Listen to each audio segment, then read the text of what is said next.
Welcome to Duskveil. Tonight, three stories born from the night of Halloween when the masks stay on, even after midnight.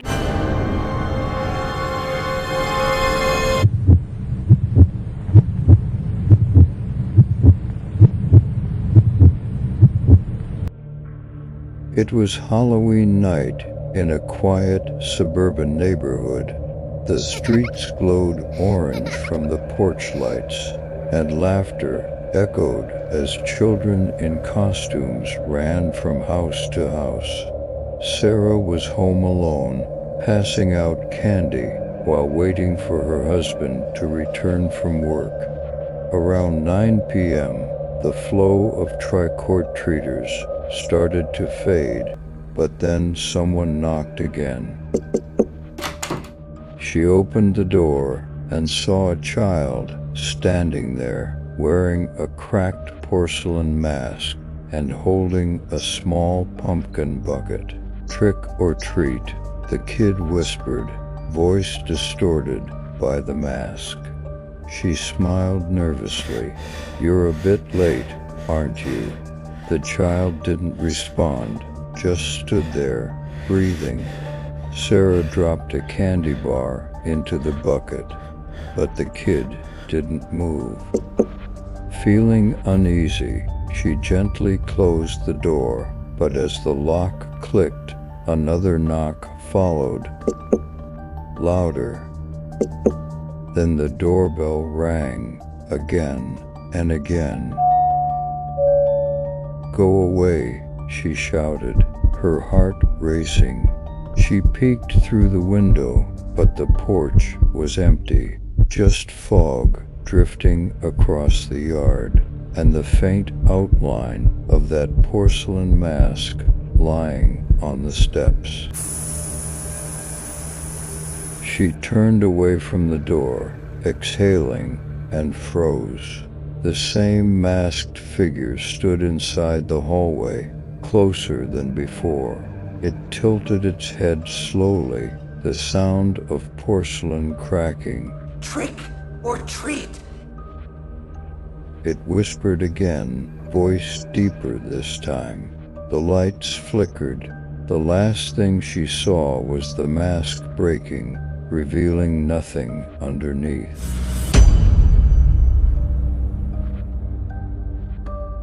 They never found the mask, but every Halloween night, someone swears they hear knocking on Sarah's old door.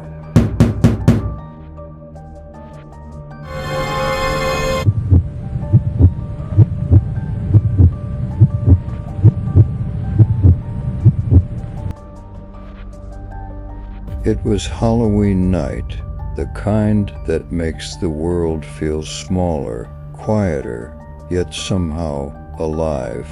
Every house on Maple Street was glowing with orange light. The smell of candles, chocolate, and pumpkin spice hung in the air. Children in masks and costumes ran across lawns, their laughter mixing with the rustling of leaves. Every porch light flickered in welcome, except one.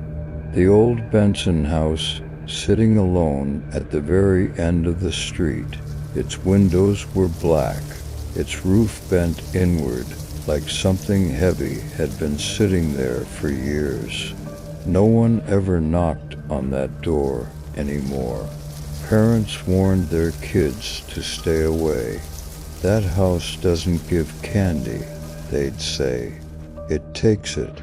Kevin, Mia, and Dylan were walking down Maple Street, their bags full of candy. Dylan, the loud one, kept joking about the haunted house. "Come on," he said. "It's just a story. Nobody lives there anymore, they say." Mia whispered that an old man used to live there. He hated Halloween, and when kids came to his door, he gave them something else instead of candy. Kevin looked at her, like what? Mia's eyes flickered toward the dark house. Nobody ever found out. The laughter faded behind them. Even the wind stopped. They were alone now, facing the house that gave no candy. The porch creaked under their feet. The door half open. "Trick or treat," Dylan called out, his voice trembling just a little. Silence. Then the sound of footsteps, slow, dragging. From the hallway, a man appeared, his face covered by a cracked rubber mask, veilored with age, the edges curling like dried skin. He didn't speak, just stared. Then he reached out a shaking hand and dropped something into Dylan's bucket, a dull, wet sound. Dylan looked inside the bucket. It wasn't candy. Wrapped inside an old, sticky candy wrapper was a black tooth. "What the hell?" Kevin whispered. The man stepped back into the shadows. The door creaked closed, slow and deliberate. "Let's go," Mia whispered. But as they turned, the street behind them was gone. The houses looked the same.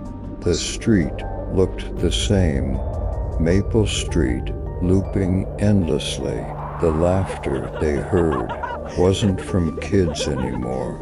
It was older, deeper, coming from inside the houses and from behind them. They ran, but every turn led them back to the same porch, the Benson house. And in the window, something moved. Kevin turned back and froze. The man was there again, standing in the doorway, the same cracked mask on his face. Only this time, there were 3 more masks hanging beside him, each one shaped like their faces. The light flickered, the wind stopped. Then the screen door slammed shut, and the sound echoed through the night.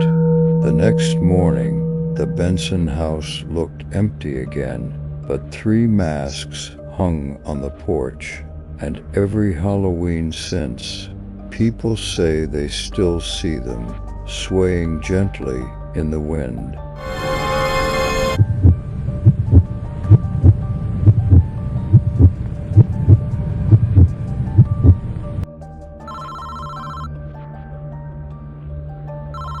It was just past midnight when Alex's phone rang. The sound cut through the silence of his apartment like a knife. He reached for it, his hands shaking slightly. Unknown number. He hesitated, then answered. "Hello." Static. Then a soft voice. "Is this Alex Parker?" He frowned. "Yeah, who is this? You were supposed to call me back." The line clicked and went dead. He set the phone down, thinking it was a prank. Outside, the street was quiet, only fog moving under the streetlights. Then his phone rang again. Same number. "Who is this?" Silence. "Then it's me, from 103 Elm Street. You said you'd come." His blood ran cold. Elm Street across town. Half the houses there were condemned. "You must have the wrong number," he said quietly. "No," the voice whispered. "You promised you'd come back before midnight." The line went dead again. He couldn't explain it, but something pulled him to his car. The road to Elm Street was empty, swallowed by fog. The world outside faded, the air heavy and still. His headlights barely pierced the gray. The GPS showed nothing, no address, no signal. But then, through the fog, a faint glow appeared. 103 Elm Street. The porch light flickered weakly, a shadow moving behind the curtain.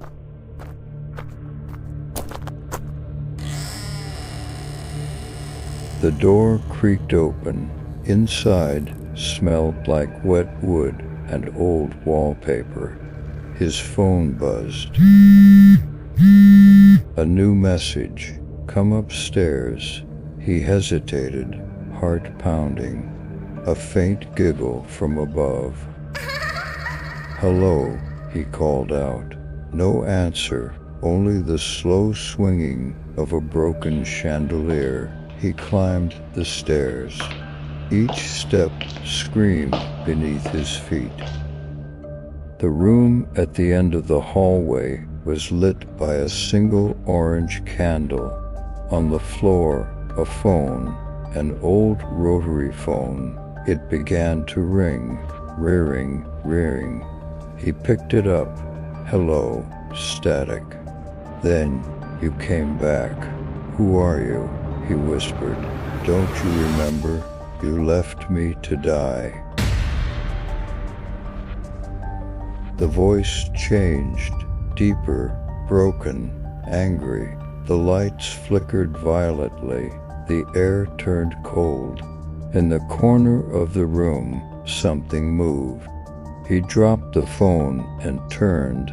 A small figure stood in the corner, wearing a cracked mask. Trick or treat, it whispered. The phone rang again, louder, endless. He turned toward the window and saw his car, but someone was sitting inside.